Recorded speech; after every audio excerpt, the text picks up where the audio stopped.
In 1942, one mechanic pilot in Australia started ripping machine guns off wrecked fighters, and nobody stopped him. His ugly field mod looked so wrong that some officers thought it would never fly. But a few months later, Japanese convoys were burning in the Bismarck Sea because of that same idea. Factory engineers in America said it was impossible until he showed them combat footage. This is how a self-taught tinkerer quietly rewired the firepower of an entire air force, and how his gun-stuffed B-25s changed the war in the Southwest Pacific. In mid-1942, while the Pacific War was raging with full force, the Allied air crews in the Southwest Pacific found themselves stuck in a frustrating pattern that everyone saw but no one knew how to solve.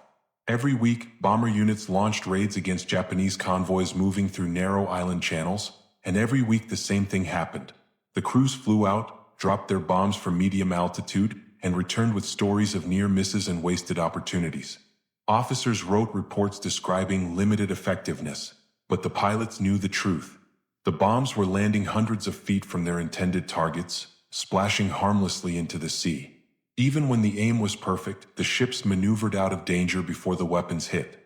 What made the situation worse was that Japanese forces were using these convoys to reinforce strongholds like La, Salamaua, and Rabaul. Supply ships kept arriving safely, meaning the enemy's foothold grew stronger with every passing week. The aircraft were reliable, the crews were brave, but the tactics and equipment simply weren't built for this environment. The war in the Pacific demanded speed, aggression, and low-altitude precision, something the Allied medium bombers had never been designed to deliver. Pilots complained quietly, mechanics watched helplessly, and commanders waited for a solution that was nowhere in sight. Among all these challenges stood a man who seemed completely out of place in age, attitude, and background, but who would eventually reshape how American aircraft fought in the Pacific.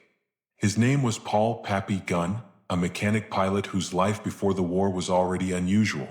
He had been a Navy man, an engineer, a commercial airline operator, and a natural problem solver who seldom followed rules when those rules got in the way of practical solutions.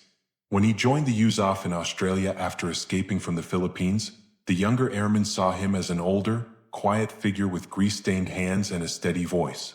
But behind his calm appearance was a man who understood machinery on a deeper level than most trained engineers.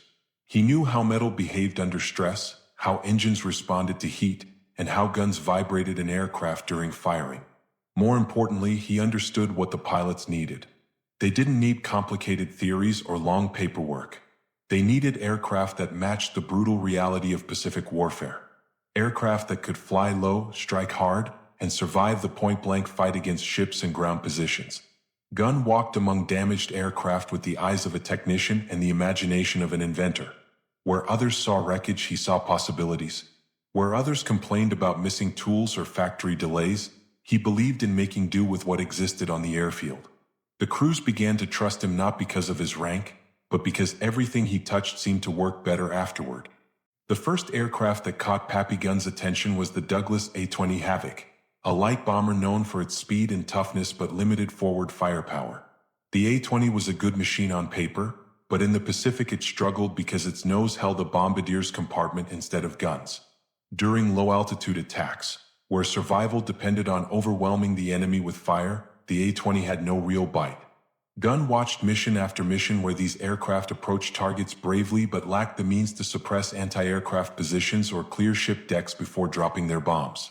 Crews returned with bullet holes, wounded gunners, and stories about running into walls of fire they couldn't match. In his mind, the solution became obvious. Remove everything unnecessary from the front of the aircraft and fill that space with heavy forward-firing .50 caliber machine guns. He believed that 4 or more guns, fixed in the nose and supported by additional gun pods on the sides, could transform the A-20 into a deadly low-level attacker. It wouldn't require advanced materials or factory modifications. Just creativity, spare parts, and the willingness to bend regulations for survival. This idea wasn't based on fantasy. It was rooted in real battlefield needs and the behavior of the enemy. The Japanese relied heavily on convoys, and to stop those convoys, Allied aircraft needed to strike at ranges where precision and firepower mattered more than traditional bombing techniques. Gunn's vision was simple: build a strafer that could chew through defenses before a single bomb left the rack. The only question was whether anyone would allow him to try. Gunn didn't wait for formal approval to begin experimenting. At the remote Australian airfields where the 3rd Bombardment Group operated, damaged aircraft were everywhere. Wrecked P-39s and P-40s sat along the edges of runways, their engines ruined or their wings snapped after hard landings.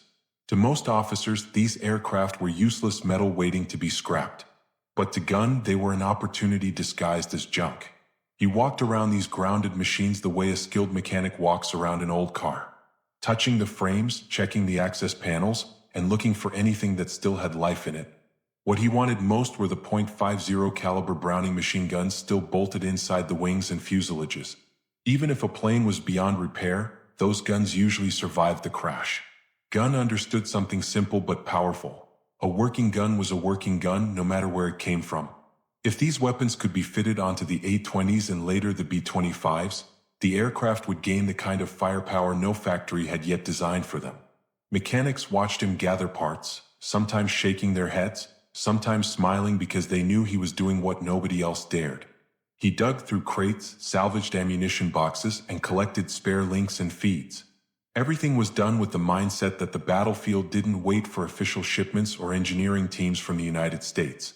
The war was happening now, and any delay meant more convoys slipping through and more pilots not returning. Gunn believed strongly that if the tools weren't available, then it was his job to build them from whatever the airfield offered. The idea that took shape in Gunn's mind was bold for its time. Instead of treating the A-20 as a traditional bomber, he saw it as a fast, low-flying attacker that could behave almost like a giant fighter plane. His plan was to remove the bombardier's position in the nose, seal it with metal plating, and mount multiple .50 caliber guns pointing straight ahead. Then he wanted to add more guns and external pods on each side of the fuselage, giving the aircraft a broad forward arc of fire. This concept was not written in any manual, nor was it recommended by official doctrine. But it answered the exact problem pilots faced in the Pacific. They needed to approach targets quickly, sweep the decks of ships, silence gun crews, and then drop their bombs with accuracy before climbing out at full power. Gunn's plan made practical sense from the perspective of someone who had flown, repaired, and rebuilt aircraft for decades. He understood that a rushing wall of bullets would force enemy crews to duck, scatter, or stop firing long enough for the bombs to be released safely. His only obstacle was the chain of command, which still saw the A-20 as a bomber, not a strafer. The idea sounded radical and possibly unsafe, but Gunn knew that sticking to old designs was far riskier. The Japanese were adapting quickly, and Allied aircraft needed to do the same. He prepared the first prototype with the help of a few trusted mechanics, working late into the night under dim lights, hoping that when the sun rose, their creation would prove itself not with paperwork, but with performance. The turning point came when General George C. Kenney, the new commander of Allied air forces in the Southwest Pacific, arrived to inspect the units under his command. Kenney was known for valuing results over routine, and that made him exactly the kind of leader Gunn needed. During one of his visits, Kenney noticed an A-20 parked off to the side with its nose opened up and parts scattered everywhere. Mechanics were busy fitting gun mounts where glass panels used to be. Curious, Kenney asked what was happening, and Gunn explained his idea plainly. "Sir, these bombers need more forward firepower if they're going to survive low-level attacks. We can take guns from wrecked fighters and turn this into a proper ship strafer." Instead of dismissing the plan, Kenney recognized its potential immediately. He later wrote that he saw in Gunn a man who understood the environment better than anyone at a desk thousands of miles away. Kenney gave him freedom to continue the project, unofficially at first, then formally by placing him in charge of special modifications. With that approval, Gunn and his small team got to work seriously. They removed bombardier equipment, strengthened frames, adjusted weight distribution, and built ammunition feeds from whatever metal sheets they could find. Test pilots took the modified A-20 into the air, and though the first runs revealed issues, shaking panels, loose rivets, and vibrations, none of the problems were enough to stop the project. Each test allowed Gunn to refine his design. The aircraft handled differently, but it handled better for the mission it now needed to perform. The success of these early flights proved that the concept was not only workable but essential for what was coming next. With the A-20 strafer proving that field modifications could genuinely transform an aircraft's role, attention naturally shifted to a machine that had even greater potential, the North American B-25 Mitchell. The B-25 was larger, stronger, and capable of carrying heavier loads, but in 1942 it was still being used mostly as a medium-altitude bomber. Reports from missions showed the same problem as before. Bombs dropped from higher levels were missing moving targets, and the aircraft struggled to suppress anti-aircraft fire during their approach.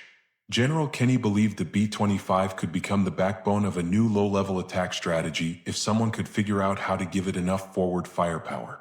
Gunn, after seeing what worked on the A-20, knew that concept could be scaled up.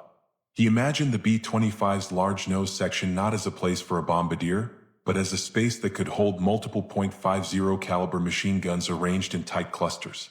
Additionally, he wanted to mount gun pods along the fuselage, paired in ways that created a broad spread of fire. This design would allow a B-25 to fly directly at ships, sweep their decks, silence gun crews, and then drop its bombs at extremely low altitude. The idea was radical because no medium bomber in the world was built to act like a heavy assault fighter. Still, Gunn believed the Pacific battlefield demanded exactly this kind of innovation. What impressed the crews most was that Gunn didn't just talk about ideas. He walked into the hangar, rolled up his sleeves, and started removing the bombardier glass himself. His hands were always stained with oil and metal dust, and to the pilots watching, that was proof he was about to turn the B-25 into something they had never seen before. The first experimental B-25 strafer looked so unusual that even experienced mechanics questioned whether it could fly safely. The clear nose was gone, replaced with metal plating drilled to fit multiple gun ports. Ammunition boxes lined the inside, secured with improvised brackets. On the outside, newly fitted gun pods ran along the fuselage, giving the aircraft a heavy-set, almost aggressive appearance. The weight of the guns made the nose significantly heavier, and this created serious concerns about balance and takeoff performance. When the aircraft was towed out for early ground tests, some observers whispered that the wings might not handle the stress or that the added recoil could tear panels loose during firing. But Gunn pushed forward with disciplined caution. Mechanics reinforced mounts with thicker steel plates, added blast tubes to manage heat and pressure, and distributed ammunition loads to correct the center of gravity shifts. When test pilots finally took the modified B-25 into the air, the first firing run shook the entire aircraft violently. Panels rattled, rivets loosened, and the nose vibrated in a deep, shuddering growl. But something important happened. The aircraft stayed on course, the guns fired in a straight line, and the pilots returned saying the concept was not only workable but incredibly promising. Gunn treated each vibration or structural issue not as failure but as a sign of where to strengthen the frame. Every test flight produced a new list of adjustments, and every adjustment brought the aircraft closer to the battlefield reality it needed to survive. By the time the final prototype was ready, it looked like a different machine purpose-built for the brutal, low-altitude attacks that Pacific warfare demanded. Once Gunn felt confident in the modified B-25 structure, he prepared to demonstrate it to frontline pilots from the 3rd Bomb Group. These airmen had been flying dangerous missions for months, losing friends to accurate Japanese anti-aircraft fire and ineffective medium-altitude tactics. They were eager for anything that could give them a better chance of survival. Gunn arranged a low-level test run at one of the forward airfields, where the jungle met the thin airstrip and the heat shimmered across the ground. As the modified B-25 lined up for its demonstration, the crew stood watching with folded arms, unsure what to expect. When the engines roared and the aircraft lifted off, it looked like any other B-25, until it made its first attack pass. The plane came in barely above treetop height, racing forward with a speed that seemed reckless to those on the ground. Then, in one long burst, every forward-firing gun opened up at once. A concentrated stream of tracers poured out of the nose and side pods, hammering the target markers. Dirt, branches, and debris flew into the air as the guns cut through everything in their path. The sound was deeper and heavier than anything the crews had heard before from a medium bomber. When the B-25 pulled up and circled for another pass, the pilots watching realized they were looking at something entirely new. This was not a bomber anymore, it was a ship killer, a fast, low-flying platform that could clear enemy decks before dropping bombs with deadly accuracy. The demonstration left the men silent at first, then talking excitedly. They knew immediately that this creation would change how they fought, and for the first time in months, they felt they had a weapon that matched the challenges of the Pacific War. As word spread about the power of the modified B-25, more pilots wanted to see the aircraft up close. They gathered around while mechanics opened the nose panels, exposing thick gun mounts, ammunition belts, and reinforced metal plates that looked nothing like a factory-built bomber. Some men tapped the mounts with their knuckles, surprised at how solid the entire setup felt. Others inspected the side gun pods, noticing the tight alignment between the guns and the fuselage. It was clear that every inch of the aircraft had been reworked with the battlefield in mind. The real test, however, wasn't how the B-25 looked on the ground. The true measure would be how it performed against actual enemy targets. Pilots argued among themselves about the risks of flying so low over water, especially with the increased weight in the nose. But those concerns faded as soon as frontline squadrons began receiving the first modified aircraft. Training flights showed that when the pilot fired the guns in long bursts, the aircraft did shake, but not enough to break formation or lose control. In fact, the extra weight in the nose helped the aircraft maintain a flatter, more stable firing angle during attack runs. Mechanics continued to make small adjustments, replacing loose rivets and reinforcing panels worn from test firing. What surprised even the most skeptical officers was how quickly the crews adapted to the new flying style. Within weeks, pilots reported that the modified B-25 felt like an entirely new machine, more responsive at low altitude, more dangerous to enemy ships, and far more survivable in combat. Those early flights proved that the redesign was more than a good idea. It was a necessary evolution for fighting in the Pacific. By late February 1943, the Strafer B-25s were ready for their first major test in real combat, and the timing could not have been more critical. Allied intelligence had discovered that a large Japanese convoy, 8 troop transports and 8 escort vessels, was moving south from Rabaul to reinforce positions in New Guinea. The convoy carried thousands of soldiers, weapons, and supplies meant to strengthen Japan's hold on the region. Stopping it was essential. Traditional bombing had failed against similar convoys in the past, but this time the Allies had something new. As the battle plans were drawn for what would later be called the Battle of the Bismarck Sea, guns modified B-25s were assigned a central role. These aircraft were instructed to fly low, skim just above the waves, and open fire long before they reached bomb release range. The pilots understood the dangers. Flying at mast height left almost no room for error. One mistake, one strong gust of wind, or a burst of anti-aircraft fire could send the bomber straight into the sea. But the crews also felt a confidence they hadn't experienced before. They finally had an aircraft that gave them a fighting chance. As they prepared for the mission, mechanics loaded hundreds of rounds into each gun, checked the mounts twice, and made sure the ammunition feeds would not jam under vibration. When the modified aircraft lined up on the runway, they looked heavier and angrier than normal B-25's machines built specifically for the brutal, close-range fight waiting at the edge of the Bismarck Sea. The morning of the battle arrived with low clouds drifting over the sea and sunlight breaking through in sharp beams. As the waves rolled beneath them, the first formations of Strafer B-25s dropped down to incredibly low altitude, so close to the water that their propellers kicked up thin trails of spray. This was a sight no Japanese sailor had seen before. Medium bombers diving toward the convoy not from the sky above, but from right at the surface of the ocean. When the first group opened fire, the impact was immediate. Sheets of tracers ripped across the decks of the Japanese transports, forcing gunners to duck behind cover and disrupting any attempt to return fire. The combination of speed, noise, and concentrated gunfire created shock and confusion on the ships. Some sailors ran to cover positions. Others tried to traverse their guns fast enough to track the attackers, but the low altitude made it nearly impossible. The B-25s continued their approach, maintaining a steady line of fire until the very moment they released their bombs. Because the aircraft were so close to the target, the bombs hit with deadly accuracy, tearing through ships that had previously escaped medium-altitude attacks with ease. Reports from the deck crews of escort vessels described the attack as a wall of fire appearing from nowhere. For the first time in the campaign, Allied medium bombers were not only surviving these attacks, they were inflicting significant damage. As the first wave circled away and the next ones approached, it became clear that the modified B-25s had completely changed the nature of the battle. As the battle progressed, the modified B-25s returned for their second and third runs, each time refining the attack pattern that Gunn had envisioned months earlier. Pilots approached from different angles, some coming in directly toward the bows of the transports while others swept along the sides at low altitude, raking the decks from stern to bow. The combination of forward-firing guns and skip bombing proved devastating.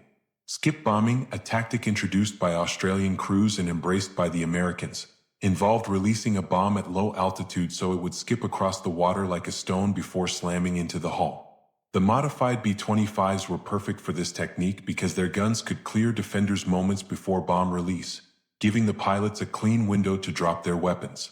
Japanese reports later described the panic and confusion caused by these attacks. Gunners could barely raise their weapons in time, and many positions were destroyed by gunfire before they could fire a single shot. The transports carried thousands of soldiers packed into tight quarters, and each successful strike created chaos below deck as fire spread and compartments flooded quickly. Meanwhile, escort vessels struggled to adjust, their anti-aircraft crews overwhelmed by the speed and ferocity of the low-level attacks. The battle became a textbook example of how innovation, when matched with the right tactics, could change an entire campaign. And at the center of that innovation was an aircraft that had never been designed for this kind of mission, until a mechanic with bold ideas decided to reshape it for survival. The results of the first day stunned both Allied commanders and Japanese officers. Transport after transport took direct hits, some exploding violently, others listing heavily as fire spread uncontrollably. Escort vessels attempted to lay smoke screens and maneuver defensively, but the low-flying B-25s kept cutting through the haze. Pilots described the experience as flying through a moving maze of smoke, flames, and rising debris. What stood out in their debriefings was how effective the forward-firing guns had been at suppressing enemy fire in the crucial seconds before bomb release. Crews reported that they experienced significantly fewer hits compared to past missions, and most of the damage they did sustain came from fragments or stray rounds rather than concentrated anti-aircraft fire. This gave commanders confidence to commit even more modified aircraft to the battle. On the Japanese side, signals intercepted after the attack revealed widespread confusion. Officers struggled to understand why the bombers were attacking at such low altitudes or why their defensive formations were collapsing so quickly. Many believed the Allies had introduced a new type of aircraft or a new heavy fighter, not realizing these were modified B-25s they had already been facing. The misconception highlighted how transformative guns' changes were. The aircraft no longer matched their official profiles. They behaved differently, sounded different, and attacked in ways no Japanese crew had trained for. The battlefield had shifted in a single day, and Japan's long-held confidence in its convoy protection strategy had been shattered. The battle continued into the next day, and by the end of the operation, the outcome was decisive. Nearly every Japanese transport had been sunk or disabled, and thousands of troops who were meant to reinforce New Guinea never reached the shore. Many were forced into the sea as their ships sank, only to face follow-up attacks from Allied aircraft circling overhead. Japanese leadership later described the battle as one of the most devastating defeats in their effort to maintain supply lines in the region. For the Allies, the Battle of the Bismarck Sea became a turning point. It proved that low-level, aggressive tactics using heavily armed medium bombers could destroy convoys that had previously slipped through defenses with minimal losses. The mission validated Gunn's vision and Kenny's support for frontline innovation. After the battle, pilots returned to their bases with stories of modified B-25s performing beyond expectations, firing long bursts, holding steady during bomb release, and pulling away fast enough to evade return fire. Mechanics reported surprisingly little structural damage, aside from the expected wear from heavy gun usage. The success of the operation spread quickly across the theater, and requests for more modified aircraft flooded in from multiple bombardment groups. Engineers in the United States took notice too, receiving field reports describing the performance of Gunn's gun-stuff B-25s. These first-hand accounts played a major role in influencing future factory designs. What began as a field improvisation on a dusty airfield in Australia had now become a proven strategy that shaped how medium bombers were used for the rest of the Pacific campaign. In the days following the Battle of the Bismarck Sea, the impact of the modified B-25s became impossible to ignore. Commanders who had once doubted the concept now openly praised the results. Pilots who had struggled with older tactics felt a renewed sense of purpose. But the clearest reactions came from ground crews who examined returning aircraft. They found spent shell casings littered across the gun bays, scorched metal around the blast tubes, and powder residue coating the front panels. These signs told the full story. The guns had been firing nearly non-stop during the attack runs. Yet the aircraft remained structurally intact. Mechanics checked the frames for stress cracks and inspected engines for overheating, but most aircraft showed only minor issues that could be repaired quickly. This level of durability surprised many, because early tests had suggested the B-25 might struggle under the extreme recoil of so many guns firing at once. However, guns' reinforcements and careful weight adjustments had allowed the aircraft to handle the load. Pilots reported that the forward firepower not only increased their offensive capability but also improved their confidence during the approach. When they saw the enemy ships lined up ahead, they no longer felt helpless. Their guns carved paths through defensive positions, creating windows of opportunity to release bombs with precision. These early evaluations strengthened the argument that every squadron in the theater needed similar modifications. Requests began arriving faster than Gunn's team could handle, and the pressure to convert more B-25s grew with every briefing. Gunn realized that the battlefield had changed permanently, and now the challenge was scaling his invention across the entire Southwest Pacific. As demand increased, Gunn and his team at field workshops such as Eagle Farm and other modification centers worked long hours to convert as many aircraft as possible. They lacked factory tools, specialized jigs, and standardized kits. Instead, they relied on creativity, teamwork, and a deep understanding of the aircraft structure. Mechanics cut metal sheets by hand, bent gun mounts on improvised presses, and welded brackets using equipment that was never meant for aircraft production. Ammunition feeds were assembled from spare parts, pieces of tubing, and salvaged components from wrecked planes. Each aircraft presented unique challenges. Some required complete rewiring of the nose section, while others needed adjustments to fuel lines or internal bracing to handle the vibration from the forward-firing guns. Despite these difficulties, crews completed modifications faster with each new aircraft, gaining experience through repetition. Word spread that Gunn's B-25s were outperforming expectations, prompting visiting officers to observe the modification process firsthand. They were surprised to see how much of the work was done with basic tools and the hands of skilled mechanics rather than factory support. Yet the results spoke for themselves. Every completed aircraft flew into combat with a reputation for toughness and precision. The modifications also boosted morale among pilots, who felt they finally had equipment that matched the dangerous conditions they faced daily.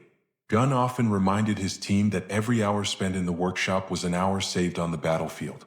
His goal wasn't to build perfect aircraft, only effective ones. Over time, even the skeptics acknowledged that this field-level innovation was redefining how air power was used in the Pacific. While Allied crews celebrated the success of the newly modified B-25s, Japanese forces struggled to understand what they were facing. Their pilots and ship crews had trained for years against high-level and medium-altitude bombing, where accuracy depended on predicting bomber formations long before bombs were released. But the new American tactics disrupted everything. Reports from surviving Japanese ships described aircraft attacking from the surface of the sea, a technique that had previously been considered nearly impossible for medium bombers. The sudden appearance of these low-flying B-25s created confusion not only because of their approach altitude but also because of their overwhelming firepower. Many Japanese officers initially believed they were facing a new American plane type or a heavily armed fighter bomber. They could not recognize the aircraft as B-25s because the modified noses looked entirely different from factory models. Their intelligence units examined wreckage from downed aircraft but could not identify major structural changes, leading to theories that the Americans had rushed a new design into combat. The psychological effect on Japanese forces was profound. Tactics that had worked reliably before, such as coordinating anti-aircraft fire at medium altitude or positioning ships in defensive formations, failed against the combination of speed, gun power, and low-altitude bombing. This left many crews unsure how to respond in future engagements. The confusion created openings that Allied pilots exploited repeatedly. In a matter of weeks, the B-25 Strafer had gone from a field experiment to a battlefield advantage that Japan had not anticipated. The shift was not just mechanical, it altered the balance of confidence and fear on both sides of the conflict. As the modified B-25s continued flying missions, Allied intelligence units noticed a shift in enemy behavior. Japanese convoys began adjusting their formations and altering their routes to avoid areas where the new American attack planes had been sighted. Ships attempted to travel at night or under heavy cloud cover, hoping to reduce the chances of being spotted by reconnaissance aircraft. Escort vessels increased their alertness, placing extra lookouts along the rails and reinforcing defensive positions on the decks. But despite these adaptations, the Japanese struggled to counter the aggressive low-level tactics introduced by the Allies. Every time the modified B-25s appeared, they struck with a combination of speed and force that disrupted even the most prepared convoys. Records from Allied operations indicated that the aircraft were able to destroy or disable multiple ships in a single mission, often with minimal losses. Pilots grew more confident with each successful strike, learning exactly how to time their approaches, when to begin firing, and how to angle their bomb releases for maximum effectiveness. Meanwhile, ground crews refined their methods for maintaining the modified aircraft, ensuring that the guns remained properly aligned and the structural reinforcements held firm. Reports sent back to headquarters described the B-25 Strafer as one of the most valuable assets in the theater. The success was not accidental. It was the result of innovation meeting necessity. Gunn's idea had proven that old equipment, when modified intelligently, could surpass even the expectations of factory designers. This reality encouraged other units to explore their own creative solutions to battlefield challenges, marking a turning point in how the Allies approached the war in the Southwest Pacific. The growing reputation of the modified B-25s reached commanders in the United States, who began examining field reports with great interest. Engineers at North American Aviation, the factory responsible for building the B-25, reviewed documented performance data and pilot testimonials. They were initially surprised to learn how effectively the aircraft had functioned with extensive forward gun installations, especially since the original design had not been intended for such heavy firepower. However, the field results were undeniable. Guns modifications had dramatically increased the aircraft's destructive capability without compromising overall flight performance. As a result, factory engineers began developing new models that incorporated lessons learned from the Pacific. This process eventually led to the B-25G and B-25H variants, which came equipped with factory-installed forward-firing guns and, in some cases, even larger weapons such as 75mm cannons mounted in the nose. These new models represented a shift in design philosophy, one that acknowledged the importance of low-level attack tactics in the Pacific. The influence of Gunn's work extended far beyond the modification centers in Australia. His innovations had effectively reshaped how the United States produced aircraft for the remainder of the war. Pilots received these new models with enthusiasm, recognizing their lineage in the improvised designs that had proven themselves in the field. For Gunn and his team, this was a quiet validation. They had shown that frontline creativity could influence decisions made thousands of miles away in American factories. It was a rare example of field innovation directly shaping national production strategies. Despite the widespread success of the modified B-25s, Gunn himself never sought personal recognition. He continued working in the shadows of workshops and hangars, focused entirely on the aircraft and the crews who depended on them. He understood that war often rewarded results rather than ideas, and he never expected official praise or formal commendations. Yet among the pilots and mechanics who worked alongside him, his reputation grew stronger with each passing month. They admired not only his technical skills but also his willingness to take responsibility for the risks involved in modifying aircraft. Many remembered how he personally tested configurations, flew demonstration flights, and ensured that every change made sense in real combat scenarios.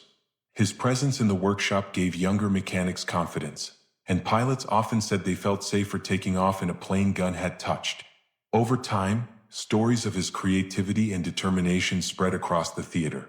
New arrivals heard about the mechanic who turned bombers into gunships long before meeting him. In letters home, pilots wrote about the strange-looking B-25s they flew and how those planes had saved their lives in missions that might otherwise have ended in disaster. Even though Gunn rarely spoke about his work, the results were undeniable. His modifications had shifted the balance in a critical phase of the Pacific War, giving American crews a tool that matched the unusual and dangerous conditions they faced. His legacy grew quietly, not through medals or public speeches, but through the aircraft's still-flying missions, shaped by his hands and his vision. As more modified B-25s entered service, frontline commanders began to notice an unexpected benefit. These aircraft were not only more effective in attacking ships, but they also made coordinated strike missions easier to organize. Before the modifications, formations often had to adjust altitude and speed depending on the type of bomber involved. Medium-altitude bombers flew one pattern, while lower-flying aircraft operated separately in smaller groups. But guns B-25 strafers unified these tactics. Now, entire formations could fly at low altitude together, increasing their striking power and reducing the time enemy gunners had to respond. Pilots found that operating in synchronized groups made them feel less exposed during the crucial seconds of their approach. The intense forward fire from multiple aircraft arriving at once created a wall of tracers that overwhelmed defensive crews. After-action reports frequently described Japanese ships falling silent during these coordinated attacks, unable to withstand the simultaneous firepower. The new approach also encouraged closer cooperation between bomber squadrons and fighter escorts, who could now fly alongside the B-25s at similar altitudes. This unity improved situational awareness and reduced the risk of accidental separation. Pilots expressed confidence that these tactics offered the highest chance of returning home safely. As crews gained experience, their precision increased, and the battle formations became smoother.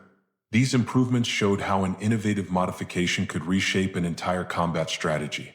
The aircraft themselves had become symbols of adaptation, proving that solving practical problems at the ground level could shape the direction of air operations across the Southwest Pacific. The effectiveness of the modified B-25s led to further experimentation, and soon other creative enhancements were tested in the field. Crews experimented with different gun configurations, ammunition types, and armor placements to improve protection for the pilot and co-pilot during low-level attacks. Some aircraft received stronger cockpit glass or improvised shielding near the engines to guard against small arms fire. Others were fitted with additional radio equipment to help coordinate multi-squadron attacks across long distances. While not all innovations proved successful, the willingness to experiment demonstrated how quickly the mindset within the units had changed. Instead of waiting for official factory upgrades, pilots and mechanics embraced frontline engineering as a practical necessity. They had learned that small modifications could make the difference between a failed mission and a decisive victory. Gunn supervised many of these efforts, offering guidance while also allowing younger mechanics to develop ideas of their own. Under his leadership, workshops became centers of creativity, where technical skill and battlefield experience merged seamlessly. Stories circulated about mechanics staying late into the night to reinforce mounts or test adjustments before the next day's mission. These unofficial improvements were not recorded in manuals, but they lived on in pilot briefings and squadron routines. As the months passed, the modified B-25 became more than a weapon. It became a symbol of teamwork, determination, and the belief that innovation didn't have to wait for factories in America. It could be born in a dusty hangar, shaped by men who refused to let limitations define their effort. Despite the increasing sophistication of these field modifications, secrecy remained a major part of the program. The Japanese never fully understood what had changed in the American attack strategy because the modifications were difficult to detect after combat. When a modified B-25 was damaged or lost, wreckage typically burned or sank into the sea before it could be examined closely. Even intact aircraft looked similar from a distance. Only those who approached the nose directly could see the internal changes. This lack of visibility gave the Allies a psychological advantage. Japanese crews could not prepare for attacks they didn't understand. Their manuals and briefing papers emphasized medium-altitude bombing patterns, not aircraft diving at wave height with heavy forward guns. Allied intelligence intercepts confirmed that Japanese commanders believed they were facing a new aircraft model, not realizing the truth. It was the same B-25 reimagined to meet the theater's needs. On the Allied side, commanders kept the details restricted to prevent leaks. Gunn's work was discussed privately among senior officers, and many mechanics understood that speaking too openly about the modifications could risk operational security. This controlled secrecy allowed the Allies to maintain an advantage for months. Each successful mission reinforced the belief that innovation didn't just change machines, it altered the balance of knowledge between opposing forces. The fog of war became thicker for the Japanese, while the Allies operated with growing clarity and confidence. This period showed how ingenuity, when protected and applied consistently, could give an army the edge it needed in a long and difficult campaign. As American success in the Southwest Pacific grew, messages from pilots repeatedly emphasized how crucial the modified B-25s had become to their operations. Many airmen wrote in personal diaries or letters home about how different combat felt compared to earlier phases of the war. Before the modifications, missions often meant uncertainty. Long flights toward heavily defended convoys with limited ability to protect themselves during the most dangerous moments. But with the introduction of heavy forward-firing guns, pilots felt empowered. They no longer had to depend solely on precision bombing or evasive maneuvers. Instead, they attacked proactively, using firepower to break enemy formations before the ships could mount proper defenses. This shift in mindset significantly improved morale. Crews who had once dreaded low-level missions now saw them as opportunities to turn the tide of the campaign. They trusted the modified aircraft and believed that their chances of returning home had increased. During debriefings, squadron leaders noted that pilots spoke with far more confidence and detail about their maneuvers. They described moments when the guns cleared a path just in time or when the stability of the B-25 allowed them to drop bombs with near-perfect accuracy. These first-hand accounts revealed not only the technical success of guns' work, but also the broader psychological shift it created. The modifications had given pilots a sense of control in an environment where unpredictability once ruled. This emotional transformation was just as important as the structural improvements, showing that innovation could strengthen both machinery and the spirit of the men who relied on it. The influence of guns' modifications extended well beyond immediate battlefield results. As the United States moved deeper into the Pacific Campaign, the need for reliable, low-level attack platforms grew steadily. Other theaters took notice as well. Reports describing the success of the modified B-25s were shared across commands, prompting questions about whether similar approaches could be adopted elsewhere. Air forces in different regions began experimenting with mounting additional guns on existing aircraft, though none matched the scale or precision of guns' designs. Back home, engineers used the Southwest Pacific as a case study for how real-world demands could reshape aircraft development. Factories responded by producing specialized models that included heavy forward-firing weapons from the start. By mid-1944, aircraft such as the B-25H, with its formidable 75mm cannon, were entering combat, shaped by the lessons learned from earlier field modifications. This evolution showed how flexible the U.S. aviation program had become when supported by accurate frontline feedback. It also demonstrated the importance of listening to those who worked closest to the aircraft. Mechanics, pilots, and ground crews all contributed insights that informed the next generation of designs. Gunn's example encouraged commanders to view field innovation not as a threat to regulation but as a pathway to progress. Even official manuals began referencing tactics that had first appeared in the Pacific, solidifying their place in Allied doctrine. The rise of the Strafer B-25 proved that wartime creativity, when embraced, could transform ideas into national strategy. Despite the growing recognition of the modified B-25s in military reports and engineering discussions, Paul Pappy Gunn himself remained largely unknown outside the Southwest Pacific. His work was rarely highlighted in formal publications, and the majority of his contributions were documented only in internal memos or spoken about informally among the crews who flew his creations. Official histories often credited broad initiatives or high-level decisions, giving little attention to the individuals who made innovation possible. Gunn never pushed for acknowledgement, but those who served with him believed he deserved far more credit than he received. Many pilots recalled how he personally checked their aircraft before dangerous missions, tightening bolts, inspecting gun mounts, and offering quiet advice on how to handle the recoil during dive attacks. Mechanics spoke of his tireless dedication and his ability to spot structural weaknesses simply by running his hand along a panel. Stories circulated about him solving complex problems with simple tools or modifying parts in ways that seemed impossible at first glance. As the war continued, his influence spread to units he had never met, carried by aircraft shaped by his ideas. Yet he lived without fame, content that his work had saved countless lives. For the men who returned home because of the machines he built, Gunn's name became a symbol of ingenuity and courage. The kind that thrives not in front of cameras or headlines, but in the dim light of workshops, surrounded by tools, spare parts, and the steady determination to make something stronger than it was before. As the Allied advance continued across New Guinea and the Solomon Islands, the modified B-25s remained in constant demand. Their reputation followed them from one small airstrip to the next, and wherever they arrived, they immediately became the centerpiece of planned strike operations.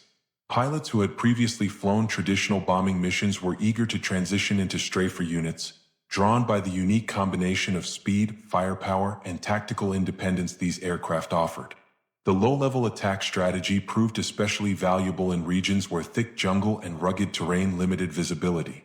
Traditional high-altitude bombing struggled against hidden supply depots and concealed airfields, but the Strafer B-25s could approach targets closely enough to identify and destroy them with pinpoint precision.